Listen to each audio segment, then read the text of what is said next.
Question number 3, Andrew Little. Thank you, Mr Speaker. My question is to the Prime Minister.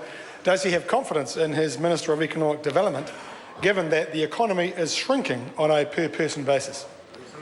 The Honourable Bill English on behalf of the Prime Minister. Mr Speaker, yes, because the Minister is insightful, dynamic, very focused, he's thorough, and he's achieved an awful lot through the business growth agenda, which is a very thorough microeconomic policy reform program. Supplementary. Supplementary question, Andrew Little. Is he confident that Minister Joyce is doing his job when household incomes fell in Manawatu-Wanganui, Wellington, Canterbury, Otago and the Southland region over the last year? The Honourable Bill English on behalf of the Prime Minister. Mr Speaker, yes, and I'm not surprised that some household incomes have taken a hit from a loss of national income, which the opposition parties have described as billions of dollars. Of course, if there's less income coming into the country from the big drop in dairy prices, then there's bound to be an impact on incomes in our households. Supplementary. Supplementary question, Andrew Little.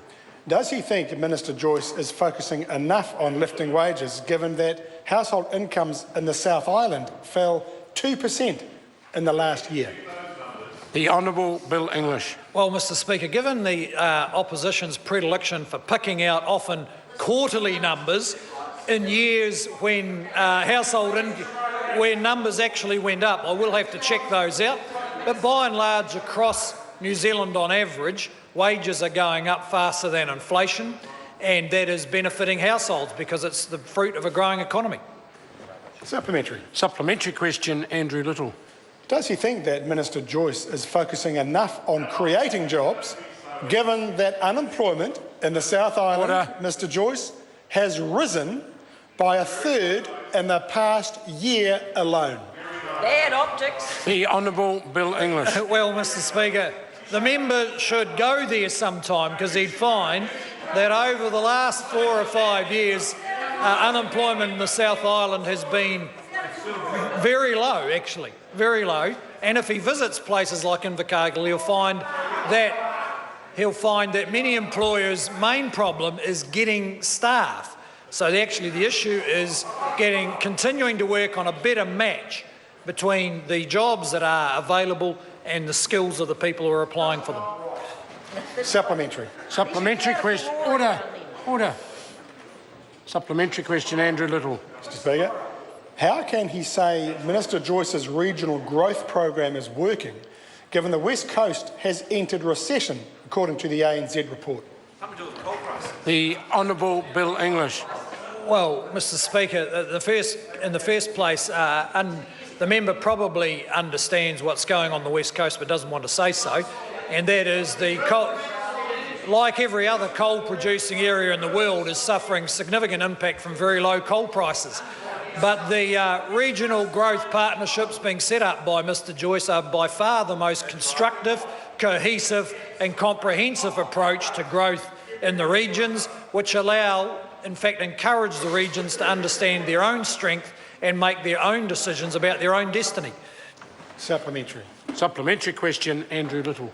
How can he say Minister Joyce's business growth... Order. I will not put up with that interjection from Mr Joyce. The supplementary question, Andrew Little. Thank you, Mr Speaker.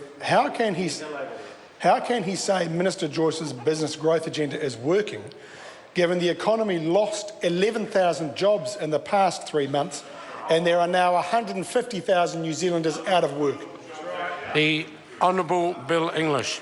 Well, again, Mr Speaker, those numbers reflect what was a pretty soft first half of this year. Everyone knows about that.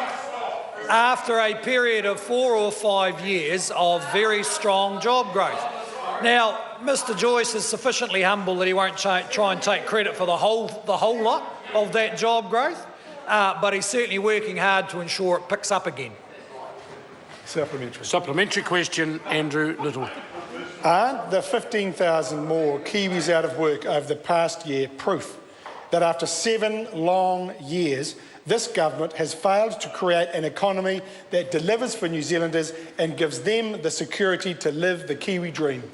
The Honourable Bill English. Mr Speaker, no. What it's primarily proof of is the very strong migration flows into New Zealand.